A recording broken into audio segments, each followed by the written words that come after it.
Hey, it is Dan, and I'm back again to give you a life update and a changes update. I'm going to try and not make this video be forever, but it has been 10 years, so I'm going to try and do the short version. I was in Seattle, went through some traumatic things, decided to come home to Arizona to be closer to my family and have a change of pace. Arizona is like a healing place for me, especially the area that I'm in. So, yeah, I came back. I took a break from nursing. I was doing some Starbucks. Then I decided to go back to nursing for a little while. I was working in a hospital and I did a little bit of hospice nursing. And while I went back to the hospital, it was COVID. And COVID was like fighting a war and awful, and it caused me severe PTSD and trauma that I couldn't figure out. I very thankful I had a very supportive partner at that time, and they were just there for me and a rock and wonderful. And we thought it was my PTSD getting in the way of me working and functioning correctly. We thought it was because I'm neurodivergent, which was newly discovered for me, ADHD, which I'm sure is no surprise now. I mean, looking back, it's like, whoa. But anyway, I thought that it was an autistic burnout event. Come to find out, there was something physical going on with my neurology and my body. I have this rare condition called vascular Eagle syndrome, and essentially it was strangling me to death, cutting off both of my vagal nerves and the major blood vessels in my throat, going up to my brain and draining the blood out of my brain. So I wasn't getting blood flow up there and acting very out of character and not functioning very well as a human being. Um, what complicated all of this too is I had this injury to my arm, and in trying to figure out the nerve injury to my arm, I lost my ability to swallow. And I'm still working on getting that back, and I have a feeding tube now. So, needless to say, life has taken a big set of changes, and luckily most of the stuff should be treatable. The brain stuff is. I'm halfway fixed right now. I have one more surgery to go. So that's a really short version. Um, and yeah, so that's the the uh, what do you call it? Like the crash course condensed version of the last 10 years. And so, as far as changers go, you guys can see that I have no more hair.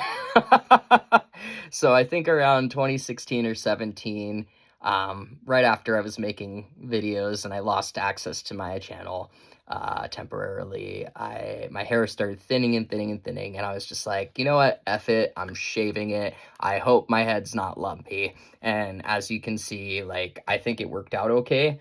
As I lost the hair on my head, more hair came in on my face and other places, and I'm thankful for that. I remember one of my earlier videos, I'm like, I really hope I don't lose my hair, but if I don't, or if I do, then like whatever.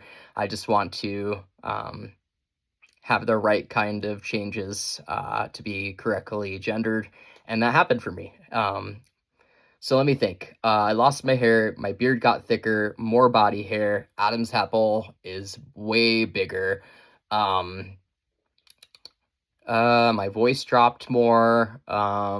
Singing voice dropped more. Um, I think more muscle mass, like I became more stocky. Uh, my ears are bigger, my brows are heavier and thicker. Um, and then like I think this is probably like aging from the 20s to the 30s going into 40s, like hair in unwanted areas, like my cheek hair goes up too high. There's random hairs on my nose that you can't see very often, but like I can get them out.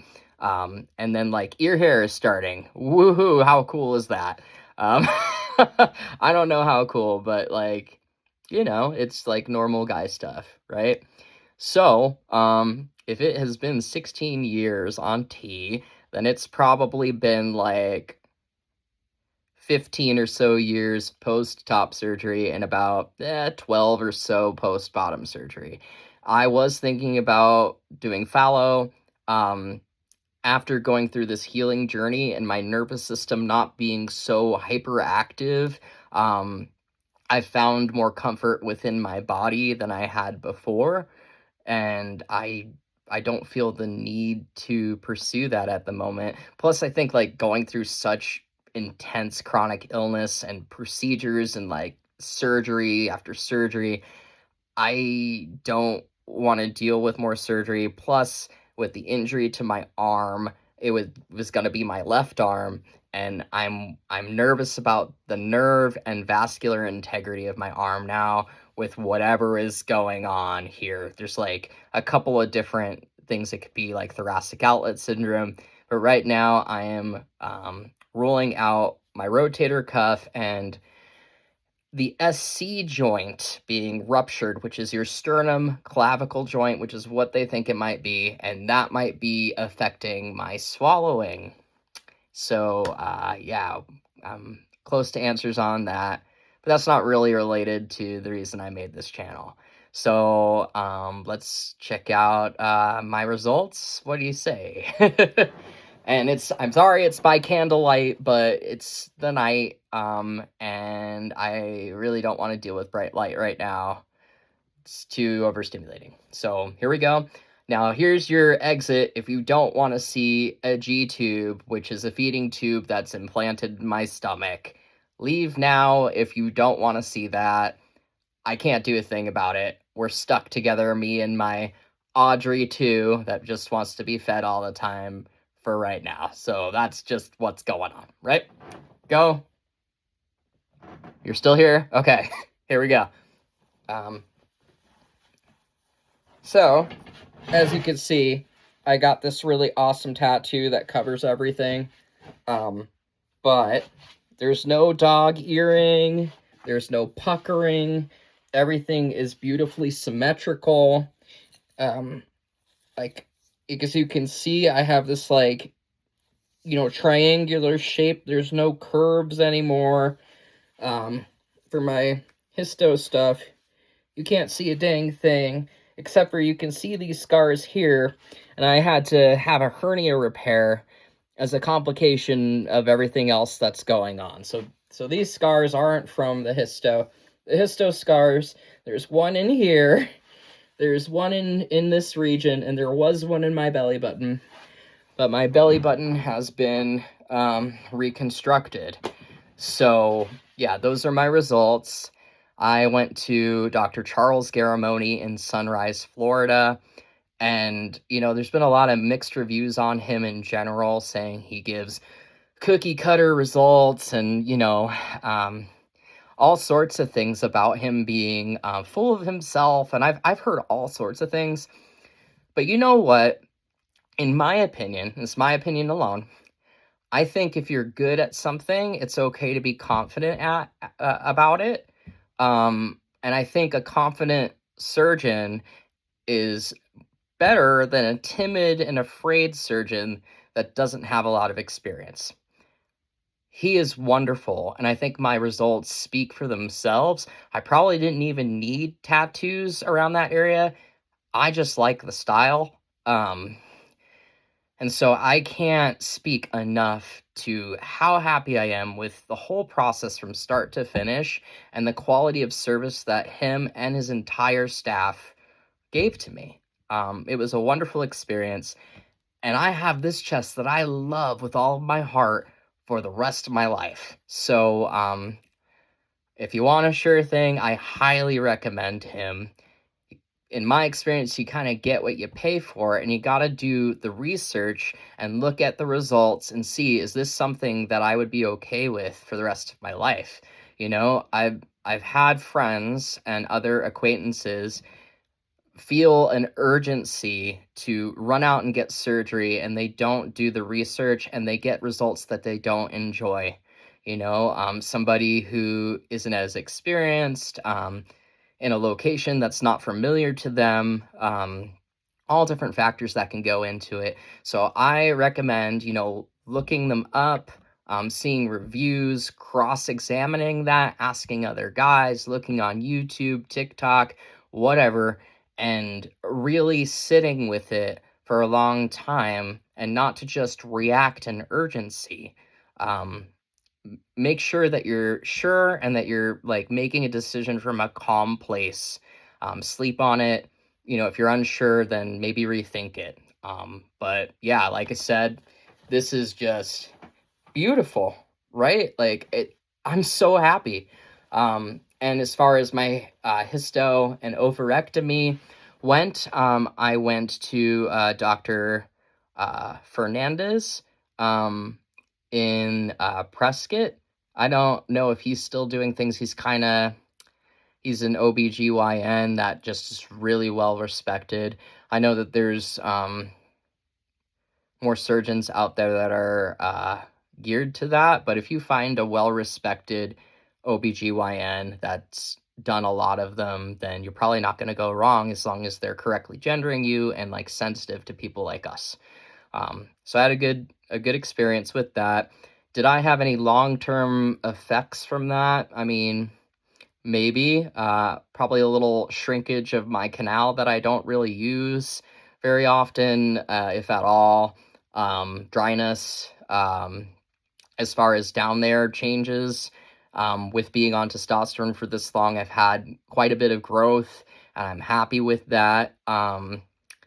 You know, uh, it's all working the same and everything as before, just, has kind of settled in its length and width. I'm really happy with that. Um, what else can I tell you? As far as my blood work and labs went, I have to donate blood every so often. It's like every 3 or 6 months because my hemoglobin and hematocrit are a little too high. And I remember in an older video, I said, "Oh, I don't know why it's such a big deal. It's usually people are in normal range." I was for a very long time, and then now I'm slightly like, you know, too thick. And if the blood is too thick, it could lead to problems with your heart and your circulation and things like that. I'm not having those problems. I'm just being proactive and bloodletting so that I feel more energy, have better oxygenation, and I decrease any like long-term risks. Plus, I feel really good about donating blood. Like, there's people in need out there. It's really important to be active in your community and help in the ways that you can. So I feel really good about donating blood and doing that, keeping myself healthy too. So yeah. What else? Um, yeah, that's pretty much it. It's been really nice. I can't really remember what things were like before. I feel like I'm 100% correctly gendered. Usually, I don't have to deal with too much dysphoria stuff or people being weird. Um, and it's nice. I have no regrets transitioning or having any of my gender affirming surgeries. It's completely transformed my life. And if this is the kind of result that you would want, I mean, I say go for it, knowing that you have to give yourself shots for the rest of your life. And especially if you get bottom surgery where you remove your natal uh, reproductive organs, that you will have no self-made hormones, so you have to take it, which is like great for I don't care. It's wonderful. Um, I don't mind the shots and the discomfort of that to live a life that is comfortable and freeing for me. And I know that, like, as far as mental health went, before I transitioned, I was a lot more reactive and my moods were not as stable. And with the testosterone, it has evened me out and leveled me out. In general, aside from my neurovascular emergency that happened, freak accident, uh, freak rare disease. So, yeah, pretty happy in my life, other than having to deal with the disability. But you know what? I've gotten used to it, and it's helped me to regain trust in myself after all of that crap I went through. For a long time, I thought it was all my fault and that I was some sort of, broken individual. But you can't really overcome a physical illness with just willpower and gusto, you know? Sometimes you have to get treatment, and sometimes it takes surgeries and things like that. So, very fortunate to be alive. I'm fortunate that I was able to get into this account and to be here with you guys again. So, like always, questions, comments, concerns, please leave them. I should be more responsive now.